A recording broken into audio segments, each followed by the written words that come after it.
একটা জিনিস চিন্তা করা উচিত, এই জন্য যে আমরা মরণশীল। কি? যার কাছ থেকে আসছি তার কাছেই চলে যাব। আমরা কার কাছ থেকে আসছি? আবার চলে যাব কার কাছে? কোরআন এটাই বলে, ইলাইনা তুরজাউন। আমার কথায় কিন্তু সুর হবে না। কোরআন বলে তোমরা আমার কাছেই ফিরে আসবে। অস্তিত্ব কে দিছে? এটাও কোরআন বলে, হুয়াল্লাযী খালাকাকুম। আমাদেরকে আল্লাহই অস্তিত্ব দিছেন। যদিও আমাদের অস্তিত্বটা বড় বিদ্যুটে দুর্গন্ধময় নিকৃষ্ট পানি। কোরআন এটাও বলে, মিম্মা ইম্মাহিন।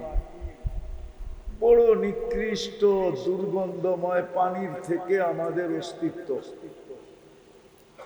কিন্তু সমগ্র সৃষ্টির মতো আমাদের অস্তিত্ব না। সমগ্র সৃষ্টি দুই অক্ষর দিয়া অস্তিত্ব। কয়টা অক্ষর? একটা হলো কাফ আর একটা হলো নুন। এই জন্য কিতাবে পাওয়া যায় আমরুহু বাইনাল কাফি ওয়ান নুন। আল্লাহ সবকিছু কাফ আর নুনের মধ্যখানে। কোরআনের আয়াতেও দেখা যায়, ইদা আরাদা শাইআন আইয়াকুলা লাহু কুন ফায়াকুন। কুন লিখতে দুটা সব অক্ষর লাগে, কাফ আর নুন। দুটা মিলাইলে কি হয়? উলামা একমত না দুই মত? অক্ষর দুটা না আরো বেশি? সমগ্র সৃষ্টি দুই অক্ষরে তৈরি, কিন্তু আমরা কুদরতি হাতে তৈরি। কিসের? কার কুদরতি হাত? আল্লাহর কুদরতি হাতে আমরা তৈরি। সমগ্র সৃষ্টি 6 দিনে তৈরি। সিত্তা ইয়াম কোরআন বলে। কয় দিনে? বোঝেন তো সভাপতি সাহেব? বুঝতেছেন তো? সব 6 দিনে তৈরি। কয় দিনে? আর আমরা তৈরি হইলাম 10 মাসে। মার পেটে কয়দিন ছিলেন? কয়দিন? 10 মাসে তৈরি। সমগ্র সৃষ্টি কয় দিনে? 6 দিনের ভিতরে আমাদের জমিনটাও এই বিশাল 7টা আকাশও, এমন কি আল্লাহর আরশও, আল্লাহর কুরসিও সব 6 দিনের ভিতরে অন্তর্ভুক্ত। আর আমরা কয়দিন? বিদায় আমাদের চিন্তা করা উচিত। আরো কয়েকটা কারণ দেখাই চিন্তা করার উচিত কেন। শুধু নিকৃষ্ট পানির থেকে যদিও আমাদের অস্তিত্ব, কিন্তু কুদরতি হাতের ছোঁয়ায় আমাদের অস্তিত্ব। নিকৃষ্ট পানির থেকে যদিও আমরা তৈরি, কিন্তু ছোঁয়া লাগছে কার? কুদরতি হাত। কার কুদরতি হাত? আল্লাহর কুদরতি হাত আমাদের এক একটা অঙ্গে ছোঁয়া লাগছে। নাইলে পানিটা এত সুন্দর হইতো না। ছোঁয়া লাগতে লাগতে লাগতে লাগতে আমরা সৃষ্টি সেরা রূপ নিছি। রূপটা কি? সৃষ্টির ভিতরে আমাদের রূপটা কি? সৃষ্টির ভিতরে। এই জন্য কোরআন বলে, লাকাদ খালাকনাল ইনসানা ফি আহসানি তাকওয়িম। মানুষ তোমার চেয়ে সুন্দর গঠন কাউকে দেই নাই। শুধু গঠন না, আমাদের রূপও দিছেন। রূপ কি? সৃষ্টির ভিতরে মানুষ সবচেয়ে সুন্দর। মানুষের চেয়ে সুন্দর কোনো প্রাণী নাই। আপনি বলবেন পরীর লোকে তো তুলনা দেওয়া হয়, তাইলে মনে হয় মানুষের চেয়ে পরী সুন্দর, ঠিক না? না, তুলনা দেয় না পরীর মতো সুন্দরী। তাহলে পরী সুন্দরী না? হ্যাঁ, কি হা না না হা, ঠিক না? পরি যদি সুন্দরী হইতো তাইলে কাইলা ছেড়ারে কেন ধরতো? ও তো যুবরাজকে বাইছা বাইছা ধরতো, ঠিক না? কি কন? কালোরে ধরে না? তাইলে বোঝা গেল কালোটা ওর চোখে ওর চেয়েও কোটি গুণ সুন্দর। আর কোরআনও বলে আমরা সবচেয়ে সুন্দর। ইউসুফ আলাইহিস সালামকে দেখা মিশরের মেয়েরা বলছিল মা হাশা লিল্লাহি হাদা বাশার, এটা মানুষ হইতেই পারে না, এত সুন্দর আবার মানুষ হয় কি করে? তো নিজেরই ফতোয়া দিছে ইন হাদা ইল্লা মালাকুন কারীম, এটা ফেরেশতা হবে। আল্লাহ বলে ফেরেশতা এত সুন্দর হয় না, কেননা ফেরেশতা 2 অক্ষরে তৈরি, আর ইউসুফ আমার কুদরতি হাতে তৈরি। এইবার বলেন হাতেরটা সুন্দর হয় না হুকুমেরটা সুন্দর হয়? তাইলে বোঝা গেল মানুষ সবচেয়ে সুন্দর। বিদায় আমি আসল প্রশ্নে আসি, শুধু এইখানেই শেষ না। হয় হয় হাদিসের দিকে দেখলে দেখা যায় আল্লাহ মানুষকে বলতেছে মাআদিন, ও মানুষ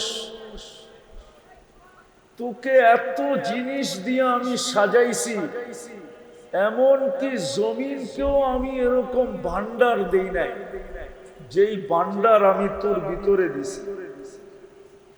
কোন সৃষ্টির ভিতরে এরকম ভান্ডার নাই। ভান্ডার বোঝেন কি? আরে বলেন না, খনি বোঝেন? খনি, এটাও বোঝেন না? আরে লোহার খনি, সোনার খনি বোঝেন? এটাও মনে হয় বোঝে না। কই যাবো আপনি করে লয়া? আরে বোঝেন?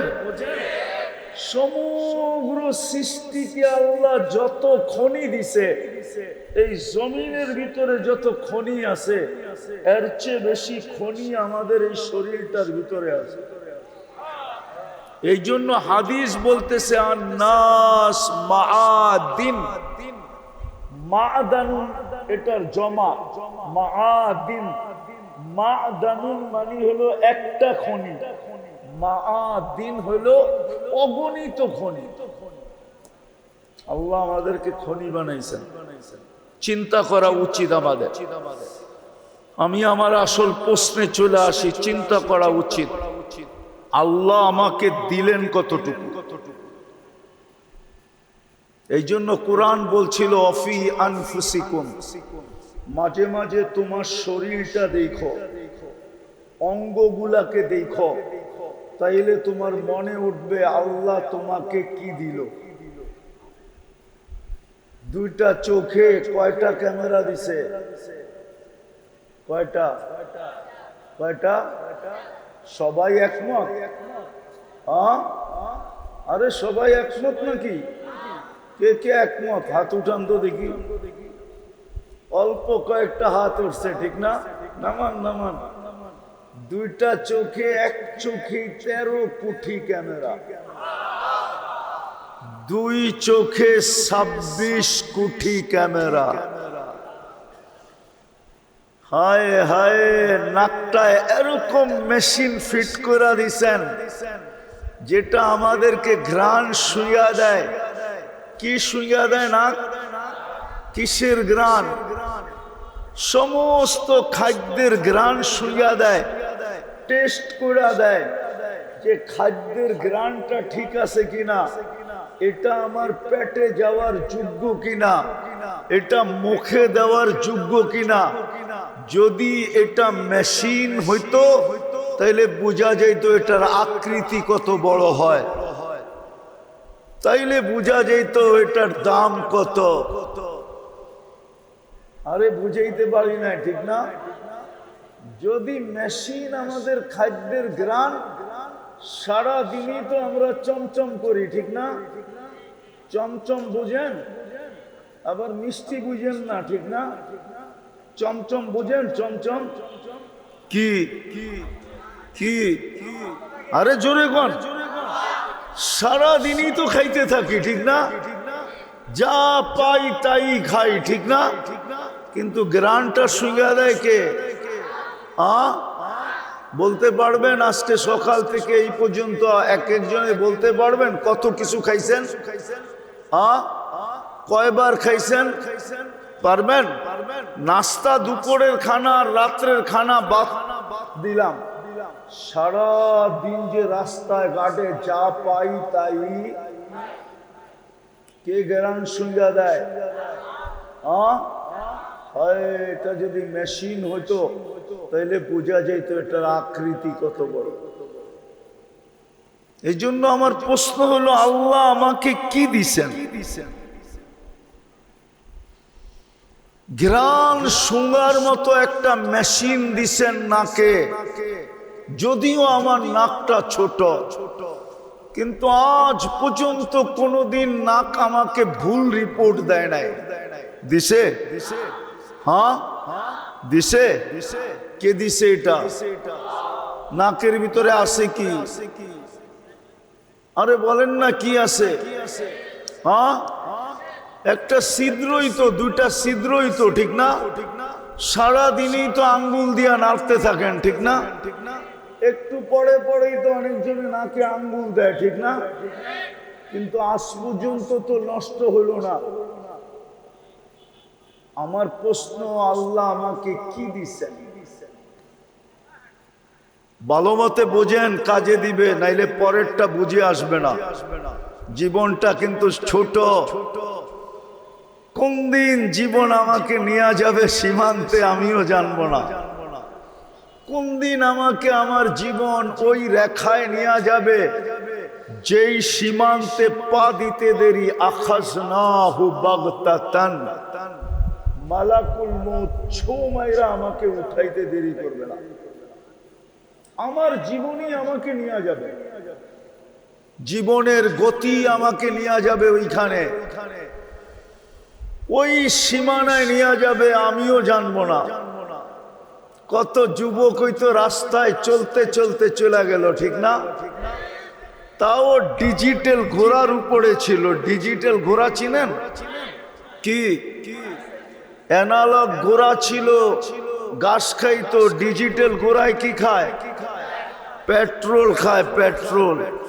ওই ঘোড়ার উপরে ছিল, ওইখান থেকে চলে গেছে না, যায় নাই? এই এলাকায় দুই একটা কাহিনী নাই? জীবনের গতি কিন্তু আমাকে প্রতিদিন নিয়ে যাইতেছে। কোন সময় ওই রেখায় দাঁড় করায় দিবে, যেই রেখায় দাঁড় হইতে দেরি, ছো মারতে দেরি করবে না, ছো মারবে, মালাকুল মউত ছো মারবে আর উঠায় নিয়ে যাবে। শুধু এতটুক বলতে বলতে নিয়ে যাবে, ইনকাতাতিল আজাল, এর বয়স শেষ, অনকাতাতিল আমাল, আশাও শেষ। এই জন্য আমরা নিতে বাধ্য, বয়স কিন্তু শেষ, সময় শেষ। আরো একটা চিৎকার দিবে, আরো একটা তথ্য দিবে, জালাল ইশতিগাল, এর ব্যস্ততাও শেষ, বাকিয়াল ওয়াবাল, সমস্ত গাঠিয়ার সামনে রয়ে গেছে। চেকপোস্ট সব সামনে। চেকপোস্ট চিনেন? আরে চিনেন নাকি? আপনাকে ফ্যাক্টরিতে চেকপোস্ট আছে না? নাই। চেক করে ঢুকায় না, ঢুকায় না। ফেরেশতা বলবে সব চেকপোস্ট সামনে। আরেকটা ধ্বনি দিবে, জাহাবাতিল আমওয়াল, যা অর্জন করছিল